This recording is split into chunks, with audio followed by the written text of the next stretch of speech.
Mahiya ka naman, Senator. Parang yung hiya, wala sa kanya eh. Ang tingin niya sa sarili niya, he's, ano siya talaga, public servant siya. Na yung ginawa niyang pagbaliktad, ano lang, gusto lang niyang magtrabaho. Parang wala siyang, I don't know kung nakakaramdam ba ng konsensya, whatsoever.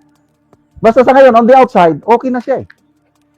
Kaya lang, I don't know kung napapansin nila, yung mga comments, negative comments, at saka yung dami ng laugh and angry emoji sa kanyang mga post. Magandang araw mga kaibigan.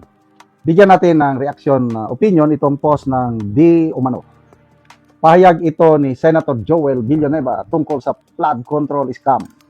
We have been calling for accountability. Senator Joel Villanueva said those responsible for the alleged anomalies in flood control projects should be held accountable, expressing hope that the ongoing investigations would identify and charge those involved. Speaking to reporters before the opening of the plenary session, Villanueva said, dapat may managot sa flood control issues. We are hopeful and praying na mapanagot yung dapat mapanagot. Basta safety ako, dapat managot sila. The senator added that he has already submitted himself for the investigation and noted that so far, no case has been filed against him in connection with the issue.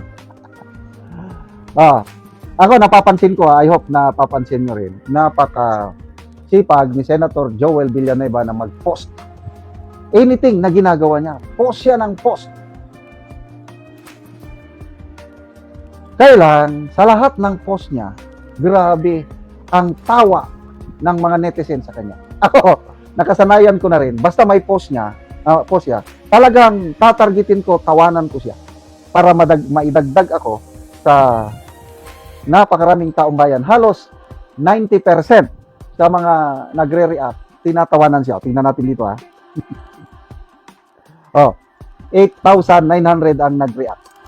8,100 ang tumatawa, 110 ang galit, 619 lang ang nag-like. So, percentage-wise, nasa sobra 90%.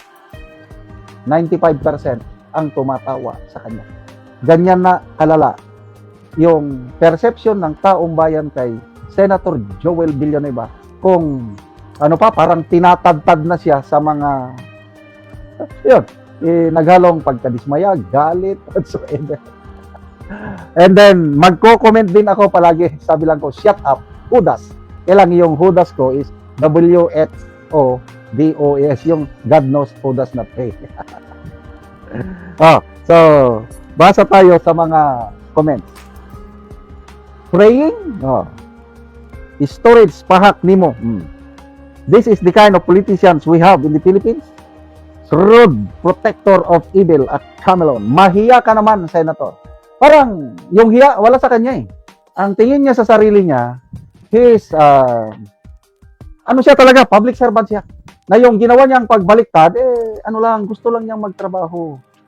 Parang wala siyang, I don't know kung nakakaramdam ba ng konsensya, whatsoever. Basta sa ngayon, on the outside, okay na siya eh. Kaya lang, I don't know kung napapansin nila, yung mga comments, negative comments, at saka yung dami ng laugh and angry emoji sa kanyang mga post. Tingin ko, nararamdaman yan. Kaya nga, sa ramdam nila na galit pa rin ang taong bayan sa kanya, kaya sige siya ng post, hoping na unti-unti mababawi niya ang tiwala ng taong bayan. Ako, anong gagawin niya para medyo maibalik yung konting tiwala sa kanya pagdating sa impeachment trial ni Vicky Sara? Kung boboto siya ng acquittal, baka pwede pa. Kaya lang, tingin ko, baka kasama na yan sa, alam niyo na, yung usapan, yung hinog na kaso, biglang nahilaw. Tingin ko opinion ko lang ito. Ang boto nito is conviction para kay Vicky Sara. Kasi hindi naman siya hindi naman siya tatakbong senador ngayong 2020 dahil last term niya na ngayon. So wala siyang tatakbuhan, kundi siguro babalik siya sa pagka ng party list, yung SIBAC. Nung una, bilib na bilib ako sa SIBAC party list kasi citizens battle against corruption.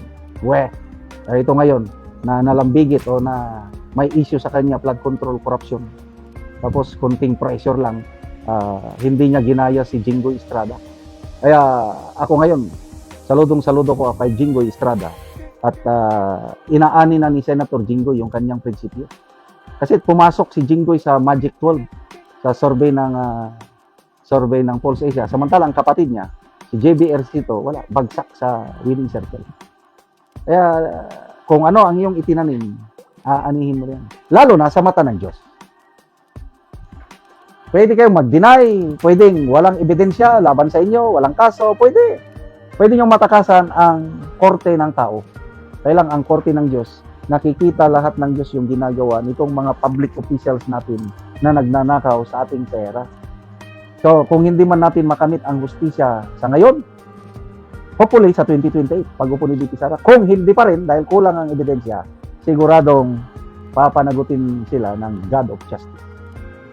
Dahil walang makakatakas sa paningin ng Diyos. Salamat mga kaibigan sa inyong pagsubaybay sa channel nito.